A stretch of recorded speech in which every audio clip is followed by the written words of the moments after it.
Hedgehog Hollow. Today we're going to be doing a watercolour background using re-inkers as well as some ultra thick embossing with watercolour paper.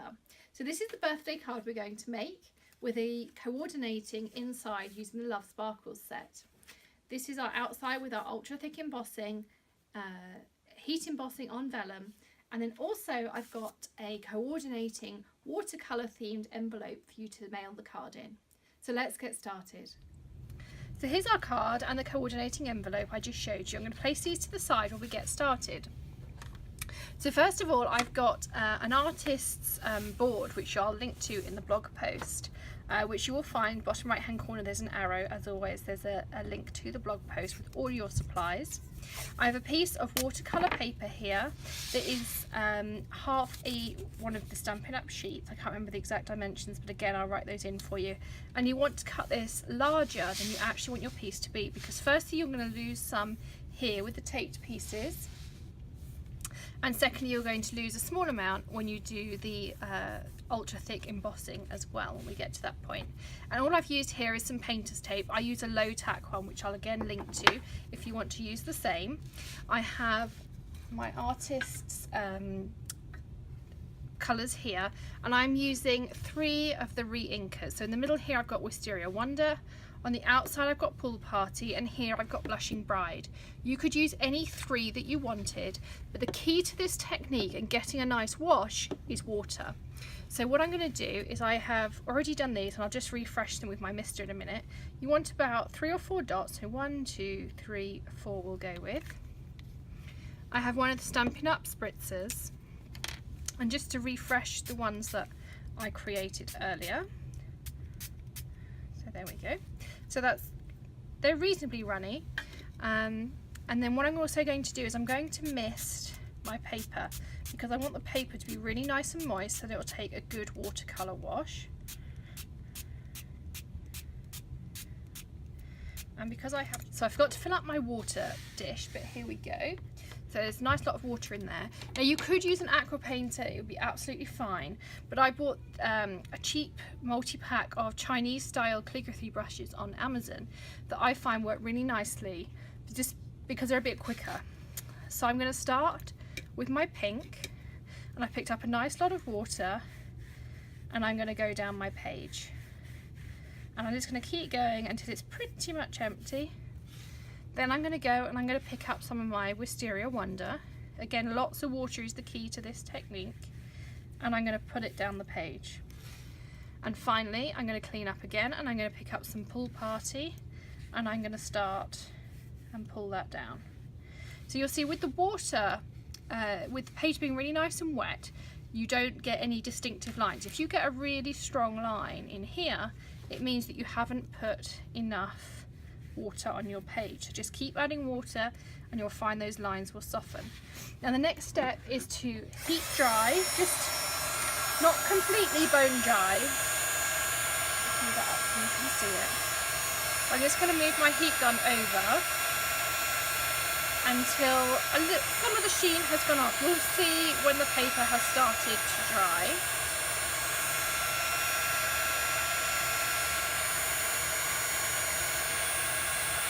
So I'm just going over each area. And this is the same heat gun I use for my heat embossing. And you do actually see a similar change. I don't know if the camera's picking it up, but it goes from shiny to matte. And you'll also notice that the air of the heat gun won't be able to move it around. Now you can keep going as many times as you like to get the colour intensity you would like. I'm just going to use a piece of paper towel to clean up the darker colour here. And I'm going to have another go at it. So I'm going to pick up, I need lots more water again. And I'm going to pick up some more of my pink. And the more times you do this, the deeper the colour you will get. I'm going to pull that all the way down. Keep pulling it down. Then I'm going to go for my Wisteria Wonder again.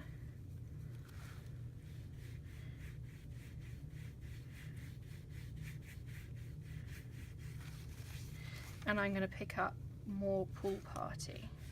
And it's actually the Pool Party I really want to get more colour into.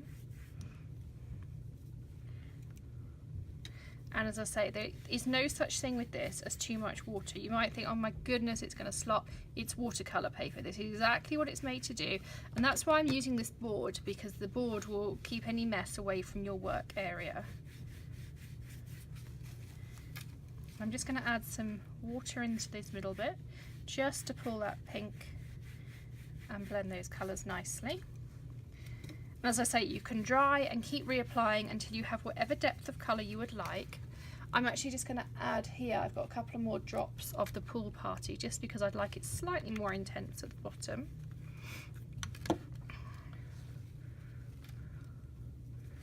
And I'm going to pull that in again. Lots and lots of water.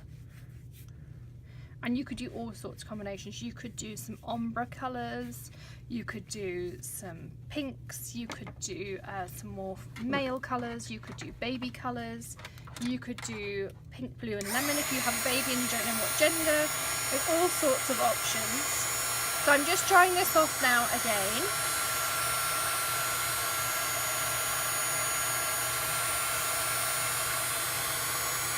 And I'm going to just leave this as my final time this time. I'm just going to mop up some of the excess water because I don't want to be drying the tape. It's tape too long.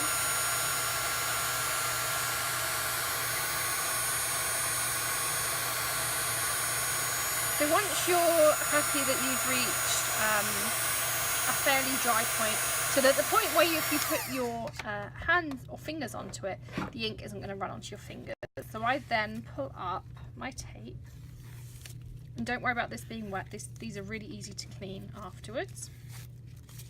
So I'm just going to put that to the side. And the next stage that I find is best is to dry the back, because you will spend ages trying to dry the paper all the way through, and you will see the paper curl up as it dries. You can see here my paper's curling up.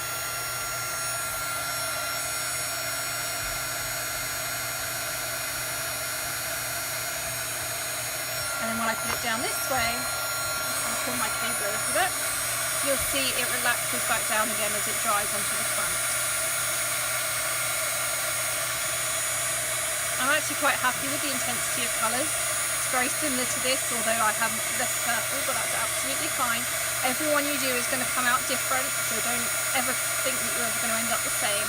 Now stop drying it before it's bone dry. You can't see this, but mine's still very floppy compared to the crispy paper that I started with.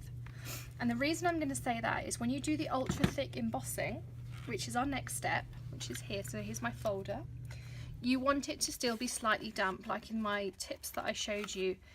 When misting your water, you still want this to be slightly wet. Now your sandwich for these is slightly different to normal. So you're going to take your Big Shot platform, then your embossing folder, and then just one of your cutting plates. I tend to use my top cutting plate, but you could use either. And then I'm going to wind that through the Big Shot. Sorry if my table is rocking. There we go. Put those back over there for now. And you're going to have this beautiful hexagonal texture to it. Now normally I would set this aside to dry, but I'm just going to give it a couple more seconds with the heat gun just to make sure that my adhesive sticks.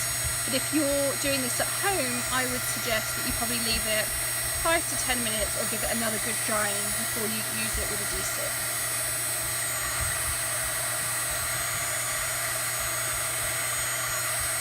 And of course you could use either side, so if you wanted a slightly different texture, you could emboss on this side, or you can see here I've got the raised hexagons rather than the inverted one. Okay, so there, turn that off. So there's my piece. Then I'm going to do my card base. So I'm just going to pop all this water out of the way because I can see myself having an accident. I think I'm worse than the children. So the first thing I'm going to do is I have a piece of crumb cake. Now this is half of A4. You could do half of 8.5 by 11, no issues at all. And I'm just going to grab a bone folder. I have loads of them, but I can never find them when I need them. Just like that. And the next thing we need to do is cut down our watercolour card so that it fits nicely onto this base. Now each time you do it, I find I cut off a different amount, which is why I start with something bigger, because firstly I know that my tape's going to take out a piece, and then I know that the embossing takes a small amount out as well. So the first thing I do is I trim off the edges so that there are no unembossed pieces. And then I worry about my final dimensions. And I will show you why. Okay, so that's all my edges cut off. Now where's my card base gone? Underneath. There we go. So now I know I need to cut off round about to that hexagon, or I could do the same at the bottom. But there's actually quite a lot of blue in this, so I'm going to take more of the pool party off than I probably normally would. So I'm going to eyeball this slightly, which is not what I would normally do. I'm going to go along there and just, and that looks absolutely fine. So that's my piece there trimmed down. And so I'm going to stick that on. Now I recommend either using Tombow Fast Fuse, or I'm going to use the tear tape. Snail does work, but just because mine is still slightly wet and the watercolour paper is quite heavy, and it does have quite a lot of dimension with these lovely ultra thick embossing folders, I would use a little bit more of a heavy duty adhesive. So I just put my tape around the edges, and then what I do is I fold my tape back just so the edge sits proud like this. And I will show you the reason for doing that. Sorry, my phone is having a moment. There we go.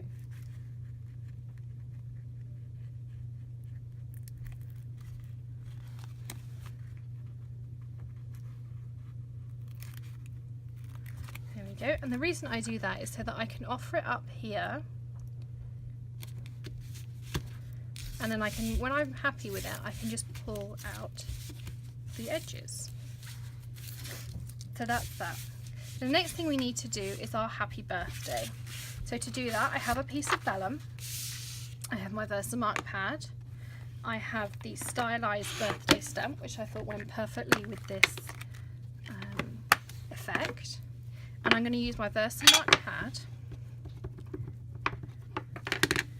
and I'm just going to roughly, I'm just wiping my fingers around the edges because I find my Versamark has a habit of sticking to those edges. And just before I stamp down, I'm going to use my embossing buddy, like this, and I'm going to stamp it down. So I don't know if you can see this, the birthdays in there, and I'll clean that one after.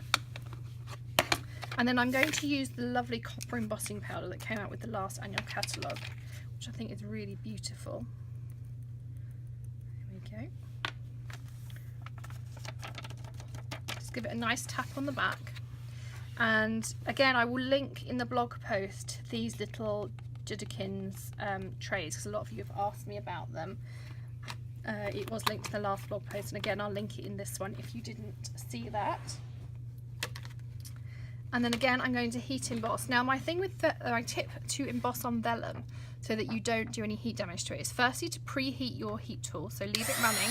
So I'm going to leave it running over there for a minute, and then do it in short bursts. But firstly make sure it's up to heat. Once it's on full heat and it's hot, you'll find your embossing powder cooks, for want of a better word. You can see my happy is starting to go, and I keep moving it. Don't concentrate on a section too long. The vellum, I've never had it happen, but I've heard it can happen quite badly, is it can burn very easily. So I just keep it moving, and you can see now it's cooking all over.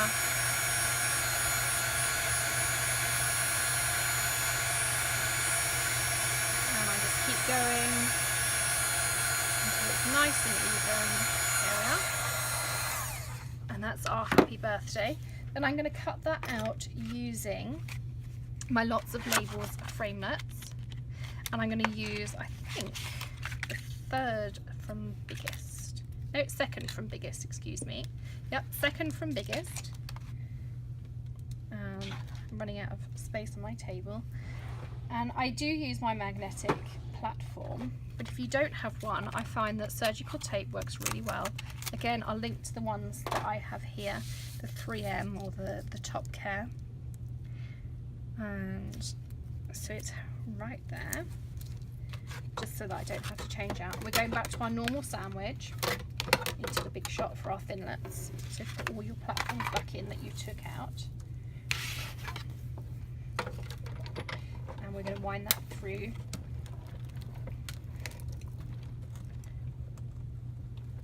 Oh, there we go. And I'm going to pop that out. And then we're going to mount it onto our card. Now, to mount vellum, it's very difficult not to see the adhesive. So what I did was use glue dots. And this time I'm going to do my glue dots slightly differently. I'm going to put one on either of the rounded ends, which is right here. Center it up. And I haven't got a glue dot onto there. Let's just pick one up.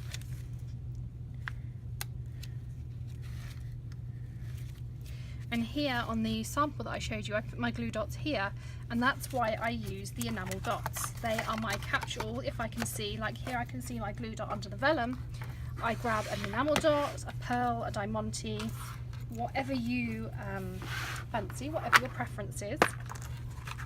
And this time I'm going to grab some of the pinks, and I'm going to stick one on either, excuse me, one on either end. Just like this. And then you can see here that these are lifting up. Now, no fear. Again, I'm going to grab my trusty glue dots, and I put the glue dots under my words. So I'm going to put one here under the H, because you won't see where it is here in this scroll. I'm going to put one here under the scroll on the B, because again you won't see the way the B goes, and I'm going to put one over here under the Y if I can get it in. There we go. So always put your glue dots with vellum under whatever you've stamped or whatever you've embellished, because that will hide them, and otherwise you will see them through. So there are two completed cards, and then I just going to show you what I did on the envelope. So what I did was I grabbed the Blushing Bride and the Wisteria Wonder that we used on the watercolour, and I grabbed my painter's palette and put two swishes across so the watercolour theme tied in, and then I stamped my love from Love Sparkles. And you could change it up to celebrate or glow or sparkle depending on who your recipient is. But that is our completed card and envelope combination for today. Thanks for stopping by, happy stamping, and we'll see you again soon. Bye.